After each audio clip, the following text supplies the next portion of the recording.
let me ask you a question, ladies and gentlemen. What does the devil wear?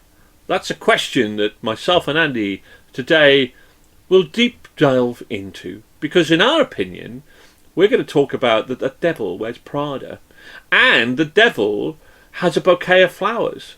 Because today we are reviewing the Devil Wears Prada and their album Flowers, because we are MPJ New Rock Album Review Show. And it's Nigel, Andy and Trish were half the crew, but the show will go on and the full crew will return next month. So, Devil Wears Prada, Flowers. Trish. Right, does the Devil Wear Prada? Do you like Flowers? And more importantly, what did you think of the album? Wow. Going into Flowers completely blind turned out to be a smart move, because the piano-led opening track is haunting and a deliberate misdirection that sets up an emotional tone before pulling the rug out from under you. It's subtle, poignant, and unsettling. Then the album detonates into full force metalcore, crushing, industrial leaning, razor sharp. Clean vocals glide effortlessly into guttural growls, a dynamic that never feels forced, and executed really well. What really elevates Flowers is its flow. Every track feels purposeful, distinct, and emotionally charged. Yet the album doesn't lose any momentum. Lyrically, it ties the whole album together in a cohesive way and giving the title more depth.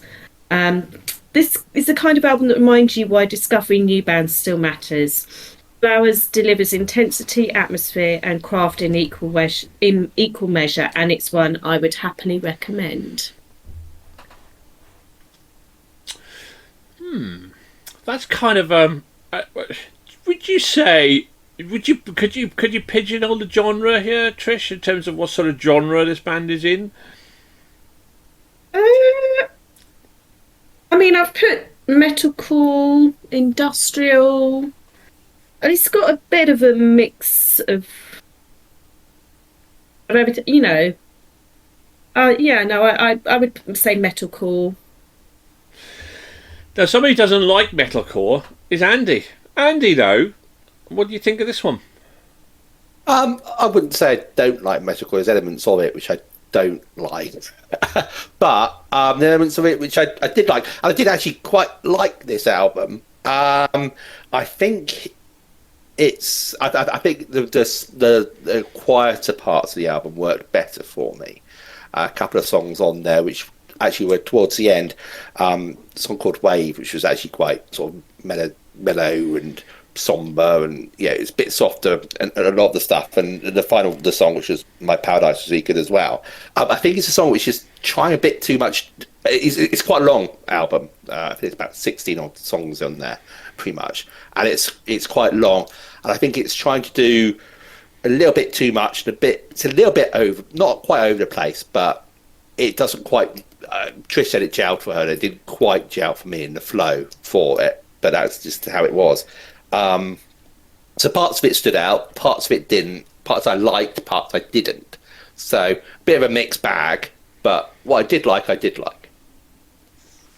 Yeah, I think that's kind of maybe summed up fairly much what I thought of it as well. I think maybe I liked it a little bit more than you did. I think that it did overstay its welcome a little bit. Not by a huge amount, but it did overstay its welcome a tad, because, and again, we've read several albums this month where the variation is there, and it's a weakness and a strength. Most of the time, and overall, it's a strength, but it's a weakness, because I felt that, because similar to Caskets in many ways, in terms of its, they use metalcore to accentuate a lot of the songs, and I thought this had a little bit more metalcore in it than say Caskets did, which kind of. There were kind of moments where I felt that it would. I felt that I almost kind of was going to go fast forward, but I didn't. And I kind of listened to the album again. So there were elements of the metalcore that just took the edge off a little bit for me over what I thought was a fantastically well composed, various album that dipped its toes into various different kind of genres from that perspective. But it was heavy, solid rocking. So you felt a little bit of heavy metal in there, a bit of metalcore.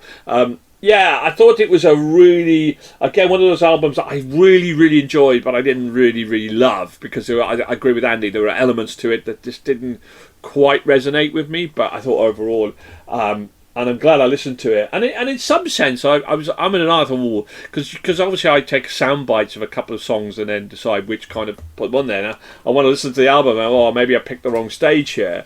But I think that we need to expose, a little bit of metalcore, because I think, like, when you look at how well Linkin Park did, and they kind of hit that sweet spot, didn't they, in terms of how to use metalcore without overusing it, and blend it into an album really, really well.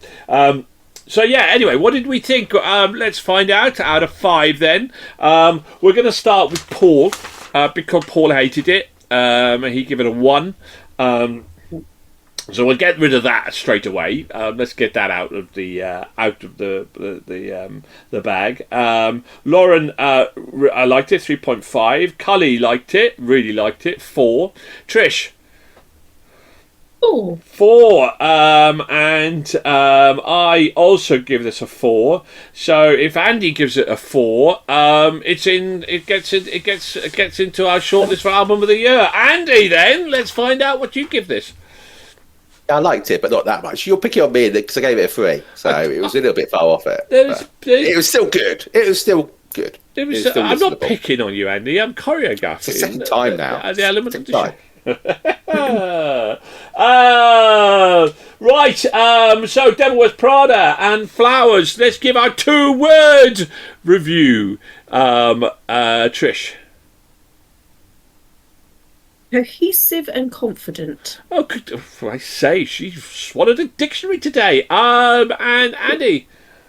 Mixed bag. Well, you know what? Going with the title of the album, Beautiful Bouquet.